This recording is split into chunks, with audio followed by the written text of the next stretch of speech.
നമ്മളെ ഒരു കാര്യം ഒബേ ചെയ്യാനായിട്ട് ഉറപ്പായിട്ട് നീ അത് ചെയ്യണം എന്ന് പറയുമല്ലോ. തീർച്ചയായും നീ അത് ചെയ്യണം, തീർച്ചയായും നീ വരണം, തീർച്ചയായും നീ വിളിക്കണം എന്നൊക്കെ പറയുമല്ലോ.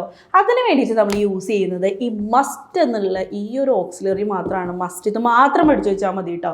തീർച്ചയായും പോകണം എങ്ങനെ പറയാ? അപ്പം നീ തീർച്ചയായും പോകണം എന്നാണെങ്കിൽ നീ, യു, അതിനുശേഷം മസ്റ്റ് ആഡ് ചെയ്യുന്നു. അതിനുശേഷം പോവുക എന്നതിൻ്റെ English go, you must go. നീ തീർച്ചയായും പോകണം. നീ തീർച്ചയായും വിളിക്കണം എന്നെങ്ങനെ പറയും? യു മസ്റ്റ് വിളിക്കുക എന്നതിൻ്റെ ഇംഗ്ലീഷ് കോൾ എന്നാണ്. So you must call. നീ തീർച്ചയായും വിളിക്കണം, നീ തീർച്ചയായും ശ്രമിക്കണം എന്നൊന്ന് കോമൻറ്റ് ചെയ്യട്ടോ. മലയാളത്തിലാണ് പാടുമ്പോണ്ടോ, മലയാളത്തിൽ ഇത്രയും വലിയൊരു സെൻറ്റൻസ് ആണ്, ഇംഗ്ലീഷിൽ നമ്മൾ ഇത്രയും ഷോർട്ടാക്കി പറയുന്നത്. അപ്പോൾ ഒരു കാര്യം ഒരാളോട് നിർബന്ധമായിട്ട് ചെയ്യണമെന്ന് പറയാനായിട്ട് മസ്റ്റ് എന്നുള്ള കാര്യമാണെന്ന് മാത്രം നിങ്ങൾ പഠിച്ചാൽ മതി. ഇതുപോലെ വളരെ സിമ്പിളായിട്ട് വേണം കേട്ടോ ഇംഗ്ലീഷ് പഠിക്കാനായിട്ട്.